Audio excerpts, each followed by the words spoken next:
Menopause is a mirror. It reflects how the society treats aging, how it views women beyond reproduction, and now it is shaped by a society that pathologized aging and by language that defines a woman's worth through silence, fertility, and control.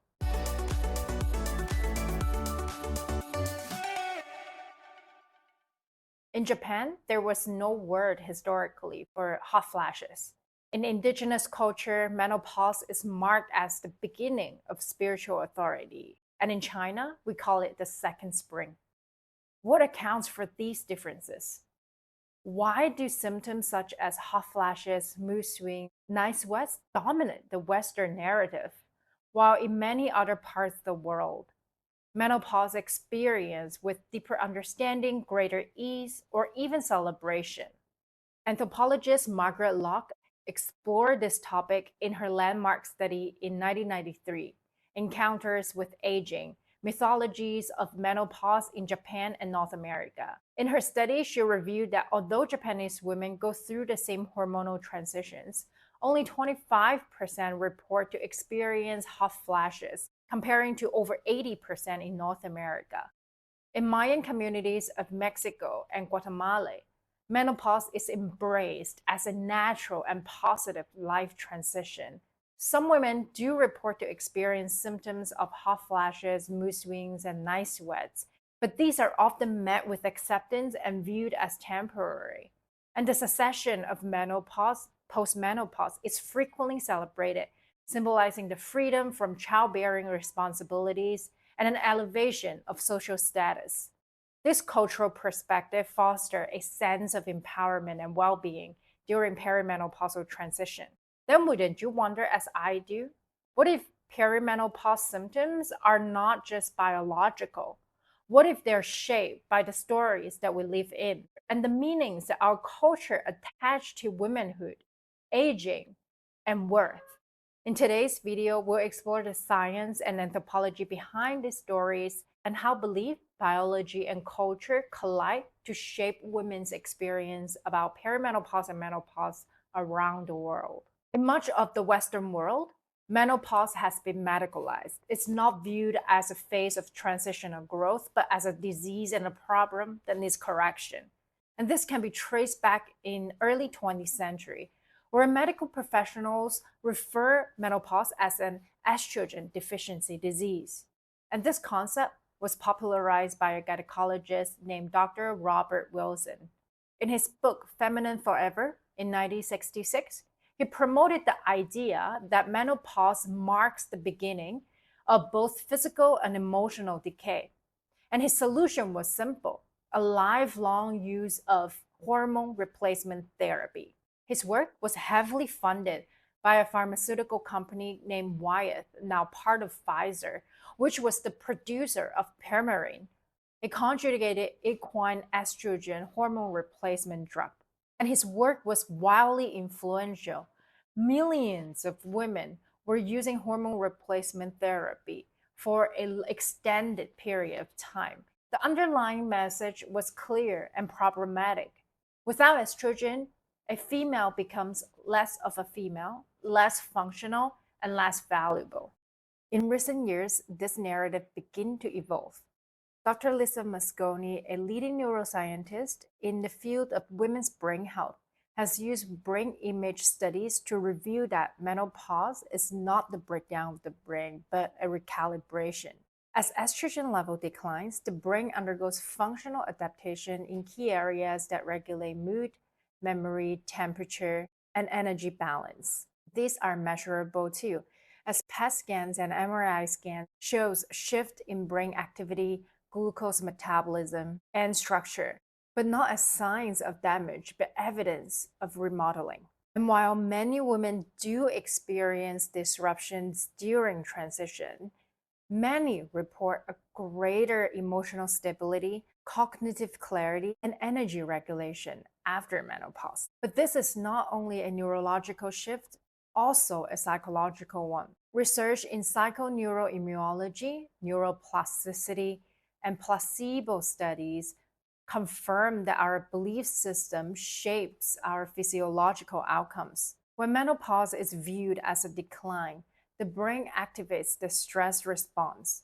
Cortisol rises, sleep fragments, sensitivity to pain increases. This is known as the nocebo effect, the measurable impact of negative expectation on our body.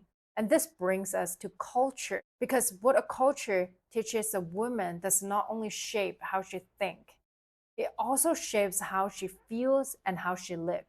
And that's when belief become biology. And maybe this also explains that why women, although they go through the same hormonal shifts, many report drastic differences in experiencing different symptoms.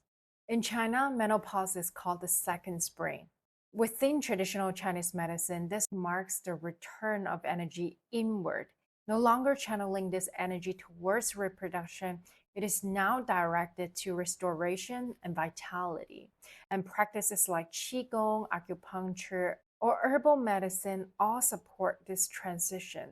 In Mayan communities of Mexico and Guatemala, menopause is experienced as a release, a liberation from childbearing, menstruation, and many societal constraints.